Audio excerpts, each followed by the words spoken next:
નમસ્કાર વિદ્યાર્થી મિત્રો, મેળામાં જઈએ ગાલા સ્વાધ્યાય પોથીનું આપણે અહીં સોલ્યુશન મેળવીશું. સૌ પ્રથમ આપેલ વિકલ્પ.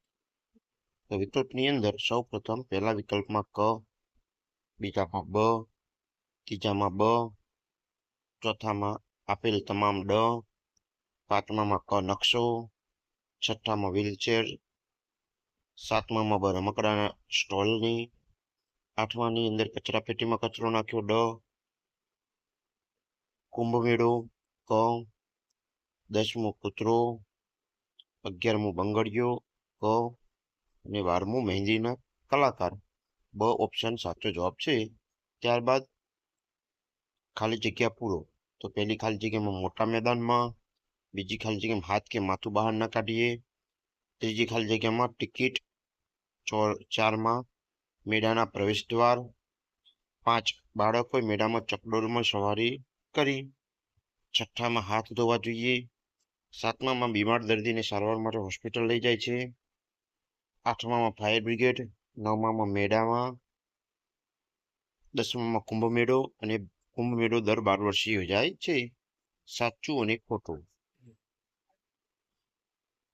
પહેલું વાક્ય ખોટું છે, બીજા બંને સાચા, ચોથું ખોટું, પાંચમું સાચું. ત્યારબાદ 3 વિકલ્પ ખોટા છે, ત્યારબાદ 3 બીજા સાચા, અને છેલ્લે 12 અને 13 ખોટા છે કે જમતા પહેલા હાથ ધોવાની જરૂર નથી, ખોટું. તો વિદ્યાર્થી મિત્રો સાચું અને ખોટું લખી લેશો. ત્યારબાદ આપણે જોડકા જોડીએ. તો 1માં 5, 4, 1 ને 2 આવી રીતે વિદ્યાર્થી મિત્રો અહીં જોડકા સાચા જોડાશે. ત્યારબાદ નીચેના પ્રશ્નના ઉત્તર આપો. તમારા ગામની અંદરો અંદર મુસાફરી કરવા માટે કયા કયા વાહનોનો ઉપયોગ કરો છો? તો મારા શહેર અને નગરની અંદરો અંદરની મુસાફરી કરવા માટે સાયકલ, સ્કૂટર, રિક્ષા, સરકારી બસ કે ભાડે મળતી કાર જેવા વાહનોનો ઉપયોગ કરું છું. ત્યારબાદ 2, ખોવાયેલ અને મળેલ વસ્તુઓનો કેન્દ્રનો હેતુ શું છે? તો ખોવાયેલ અને મળેલ વસ્તુઓનો કેન્દ્રનો હેતુ મેળામાં ખોવાયેલ કે મળેલ માલ સામાન કે માતા પિતાથી વિખૂટું પડી ગયેલા બાળકને શોધી જે તે પરિવારને પરત કરવાનો છે.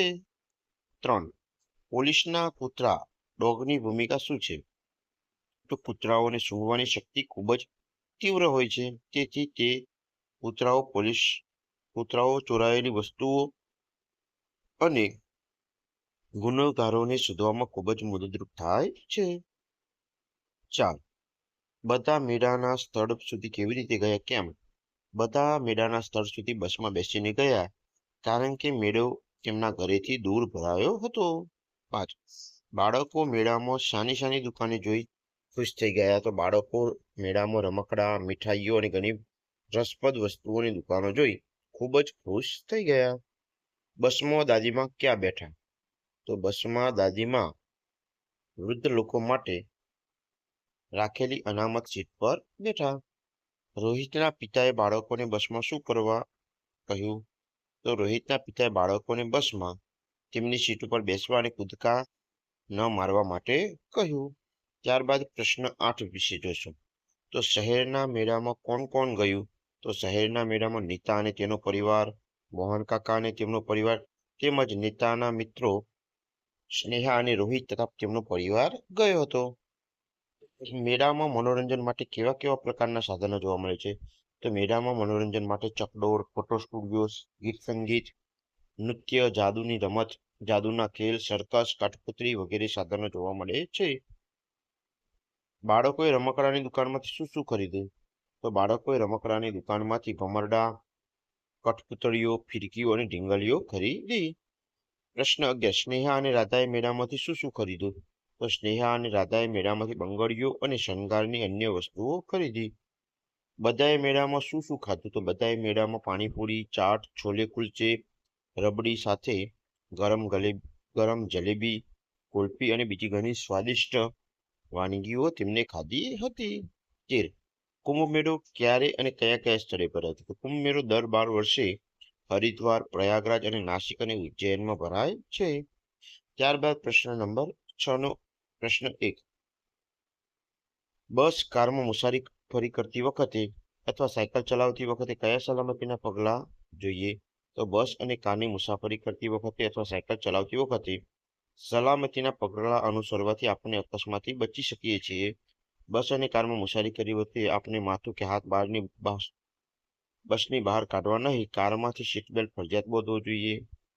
સાયકલ, સ્કૂટર કે મોટરસાયકલ પર મુસાફરી કરતા હોઈએ ત્યારે હેલ્મેટ ફરજિયાત પહેરવું જોઈએ. સાયકલ ચલાવતી વખતે તેને રસ્તાની ડાબી બાજુએ ચલાવવી જોઈએ. આપણે આ બધું ધ્યાન રાખવું જોઈએ. પ્રશ્ન 2.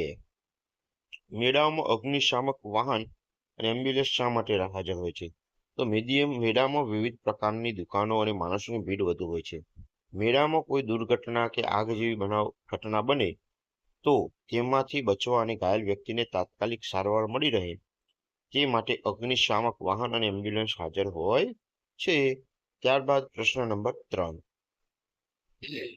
આપણે આપણા વડીલોની સંભાળ કેવી રીતે રાખી શકીએ? તો આપણે આપણા વડીલોની સંભાળ રૂમની સાફ સફાઈ દરરોજ કરવી જોઈએ. તેમની સાથે હંમેશા નમ્રતાથી વાત કરવી જોઈએ. તેઓ બીમાર પડે તો તેમને ડોક્ટર પાસે લઈ જવા જોઈએ. ડોક્ટરની સલાહ અનુસાર તેમને નિયમિત દવા આપવી જોઈએ. વડીલોની સાથે સમય વિતાવવો જોઈએ અને તેમની જરૂરિયાતોનું ધ્યાન રાખવું જોઈએ.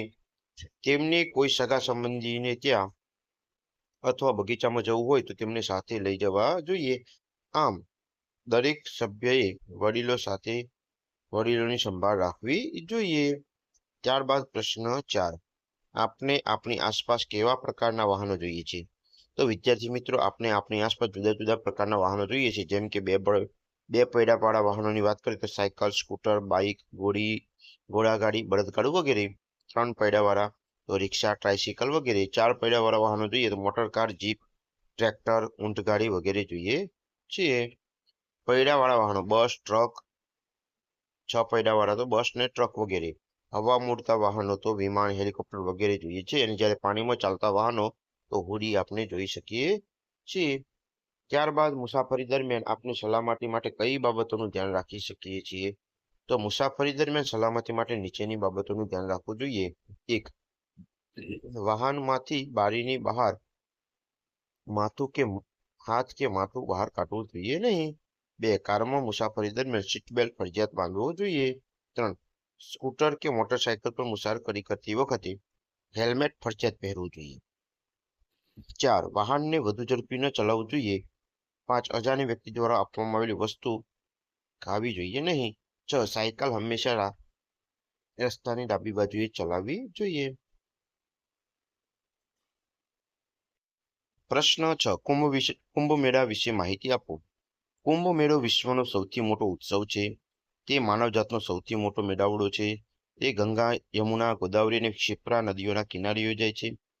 તે હરિદ્વાર, પ્રયાગરાજ, નાસિક અને ઉજ્જૈનમાં 12 વર્ષે એકવાર યોજાતો મેળો છે.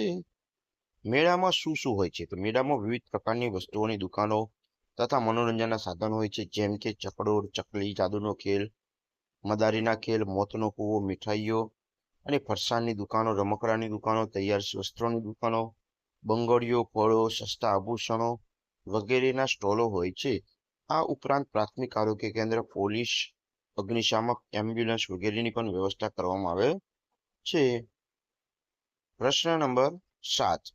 1. શું તમે ક્યારે મેળામાં ગયા છો? મેળામાં તમને કઈ કઈ બાબતો સૌથી વધુ ગમે છે?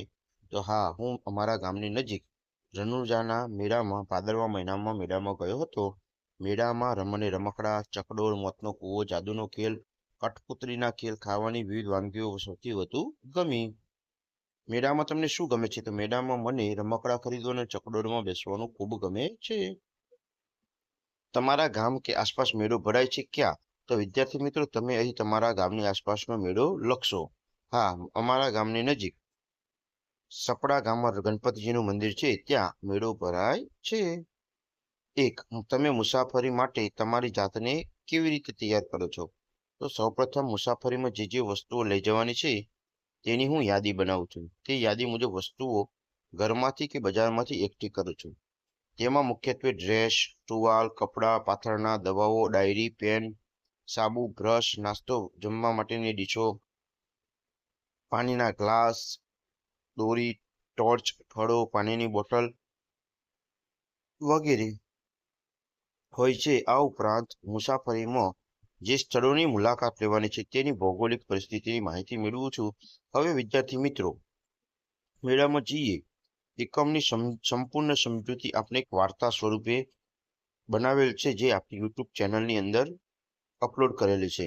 તો ત્યાંથી તમે આખા પાઠને તમે આ લિંકની મદદથી જોઈ શકો છો, કાં તો યુટ્યુબની અંદર તમે સર્ચ મારી આપની આ કેએસપી એજ્યુકેશન ચેનલ સુધી જઈ અને તમે જરૂરથી વિડીયો જોશો. 2. તમારા તાલુકામાં ભરાતા મેળાઓમાં કેવી કેવી વિવિધતા જોવા મળે છે? તો તાલુકામાં ભરાતા મેળાઓની નીચે મુજબની વિવિધતા જોવા મળે છે. દરેક મેળો જુદી જુદી તિથિ અને માસમાં આવે છે. 2. દરેક મેળો જુદા જુદા તહેવારો સાથે સંકળાયેલો હોય છે. 3. દરેક મેળો ભરાવાનું સ્થળ અલગ અલગ હોય છે. 4. મેળાઓમાં લોકો જુદી જુદી હેતુ અને હેતુઓની પ્રત્યેની લાગણીઓ ભાવનાથી જાય છે.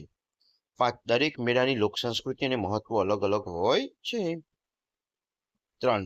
મેળામાં તમે ચકડોળમાં બેસો ત્યારે કેવું લાગે છે? તો ચકડોળ નીચેથી ઉપર, ઉપરથી નીચે આવ જા કરે છે. ત્યારે હું ચકડોળમાં બેસું છું ત્યારે ઉપરથી બધું જોઈ શકું છું. ઘણી બધી વાર ઉપરથી નીચે આવતી ચક્કર પણ આવે છે અને આંખો બંધ થઈ જાય છે. આમ ચકડોળમાં બેસવાની ખૂબ જ મજા આવે છે. ત્યારે બાદ નકશાનું વાંચન અને ચિત્રણ. તો રોહિત અને સ્નેહાના ઘર ઉપર આપણે ગોળ કરવાનું છે, જ્યારે નીતાના અને રાધાના ઘર ઉપર આપણે વિદ્યાર્થી મિત્રો ચોરસ કરી લેશો. તેના પ્રશ્નો અહીં આપેલા છે. નકશામાં રોહિત અને સ્નેહાના ઘરને શોધીને તેના પરથી વર્તુળ કરો. તો નકશામાં રોહિત અને સ્નેહાનું ઘર ઘરની શાળાની બાજુમાં આવેલું છે, તે આપણે ગોળ કરી દીધું છે. 2. નકશામાં નીતા અને રાધાના ઘરને શોધો અને તેને ફરતે ગોળ કરો, તેને ફરતે ચોરસ કરો. તો નકશામાં નીતા અને રાધાનું ઘર બેંકની પાસે છે, તે આપણે ચોરસ કરી દીધું છે. પરેડના મેદાનની સૌથી નજીકનું ઘર કોનું છે? તો પરેડના મેદાનની સૌથી નજીકનું ઘર નીતા અને રાધાનું છે. જો તમે પોલીસ સ્ટેશનથી પરેડ સુધી જવાનું હોય તો તમે કયા સ્થળેથી પસાર થશો? તો પોલીસ સ્ટેશનથી પરેડ સુધી જવાનું હોય તો હું પોસ્ટ ઓફિસના સ્થળેથી પસાર થઈશ. ત્યારબાદ વિદ્યાર્થી મિત્રો અહીં ચિત્ર જોઈ તે લખવાનું છે. તો પહેલું પોલીસ અધિકારી, તબીબી સહાયક, હલવાઈ કંદોઈ, રમકડા વેચનાર, મહેંદી મુકરાર, બંગડી અને કઠપુતળી કલાકાર અને એમ્બ્યુલન્સ એટલે અગ્નિશામક વાહન ચાલક એવું અહીં લખાશે. ત્યારબાદ મેળામાં જોવા મળતી વસ્તુઓ લખો. સાચું કરો.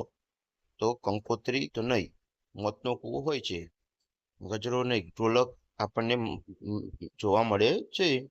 મીઠાઈ તો હા મીઠાઈ હોય છે. ચકડોળ, કેમેરો, મોટર, રમકડાની દુકાન, જુદા જુદા સમુદાયના લોકો, બરોબર, વિવિધ દુકાનો, જાદુના ખેલ, મલેરિયાના ખેલ, આમાં પણ આપણે સાચું કરીશું. ત્યારબાદ અહીં વાહનોના ચિત્ર દોરો અથવા ચોંટાડો. તો તમે અહીંથી સ્ક્રીનશોટ લઈ પ્રિન્ટ કાઢી અને ચોંટાડી શકો છો, કાં તો તમે તમારી રીતે શોધી અને ચોંટાડી શકો છો. જેવી રીતે કાર, જેસીબી, રિક્ષા, મોટરસાયકલ, બસ અને ટ્રક. ત્યારબાદ આપણે અહીં બીજું વાન, ટ્રક, ટ્રેક્ટર, સાયકલ, બસ અને સ્કૂટર, જે અહીં વાહન વ્યવહારના ચિત્રો તમારે ચોંટાડવાના છે. ત્યારબાદ અહીં મેળાનું ચિત્ર દોરવાનું છે. સુંદર મજાનું ચિત્ર આપેલ છે, તો તમે એવું ચિત્ર દોરી તેમાં સરસ મજાનો રંગ પૂરશો. મેળાનું ચિત્ર મીઠાઈઓ, બાળકો ચકડોળમાં બેઠા છે, તો તમે આવું ચિત્ર દોરશો. રમકડાની દુકાન દેખાય છે, બરોબર, બધા મેળાની અંદર ફરી રહ્યા છે, તો તમે તમારી સૂઝબૂછથી જરૂરથી વિદ્યાર્થી મિત્રો ચિત્ર દોરશો. ત્યારબાદ છેલ્લે નીતાના પરિવારમાં નીચેનામાંથી કોણ ન હતું? તો દાદા હતા નહીં. બ. મોહન દાદા અને તેમનો પરિવાર કયા વાહન દ્વારા મેળામાં આવ્યો? તો ટ્રેન દ્વારા. મેળામાં અચાનક આગ લાગે તો શું કરવું પડે? તો ફાયર બ્રિગેડની જરૂર પડે છે. પછી 4 નંબરમાં ક અને છેલ્લે ડમાં રમત સ્પર્ધા જોવા મળતી નથી. વિદ્યાર્થી મિત્રો, વિડીયો ઉપયોગી થયો હોય તો લાઈક જરૂરથી કરશો. નવી શૈક્ષણિક માહિતી માટે કેએસપી એજ્યુકેશન ચેનલને સબસ્ક્રાઇબ કરવાનું ભૂલતા નહીં. તમે એક લાઈક વિદ્યાર્થી મિત્રો જરૂર કરી શકો છો અને આપના પ્રેમ, સાથ અને સહકાર બદલ હૃદયપૂર્વક હું તમારો આભાર માનું છું. Thank you. ફરી મળીશું આગળના વિડીયોની અંદર. ખૂબ ખૂબ આભાર.